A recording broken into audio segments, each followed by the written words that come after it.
Hello guys, nandito kami sa Bata ngayon. Namamasyal, Friday eh. Kaya guys, pasyalan natin yung ang pupuntahan namin is Relo. Relo. Tapos titingin kami ng mga relo. Tapos nagpapabaston kami ng aming pantalon. Tapos na, sayang hindi ko na videohan. Tapos punta kami doon sa may mga gold. Ayun. Ngayon pupunta kami sa mga riluhan. May titingnan kami.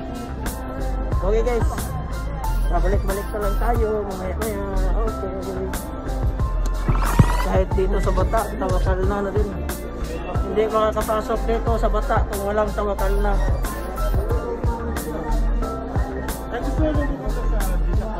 Dito kami sa loob ng Electron.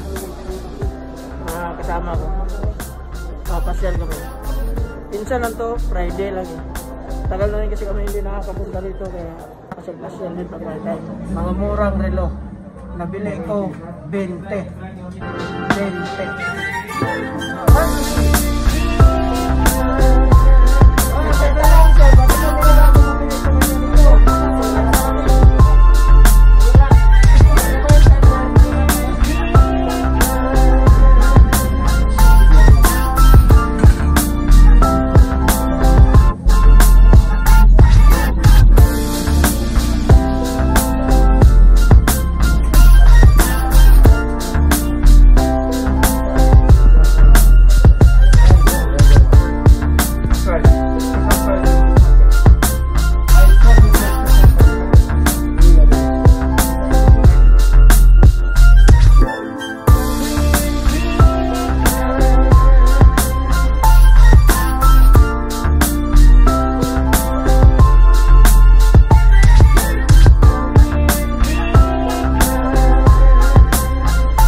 Sabi karami ng bunga. Ano nilili mga Pilipino din. Pilipino lang din namin nilili.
Napapagod na yung tuhod namin sa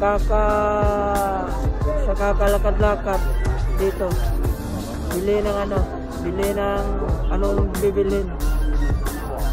Ganito guys, ganito lang kasi. Ito lang kasi yung tanging pasyalan ng mga Pilipino. Yung iba, kahit lalo na pag yung hindi makakalabas, minsan lang makakalabas. Pag Friday, nandito yan. Malaking bagay na yan na nandito kami. Kasi nandito mga bilihan ng mga para sa Pilipino, mga pagkain Pilipino, nandito halos lahat. Kaya marami mga Pilipino dito. Dito talaga bagsak ang mga Pilipino. Dito sa Bata. Kaya guys, maraming salamat sa pagsubaybay dito sa amin. At marami ding salamat sa panonood. Sana po suportahan ninyo yung channel ko. I-subscribe nyo po, tapos i-like. Marami pa po tayong mga video na gagawin na about dito sa Riyadh. Mga masyala ng mga Pilipino, galaan ng mga Pilipino, tambayan ng mga Pilipino ngayon. Kaya guys, yun lang po. Salamat. Sharing this information only. God bless.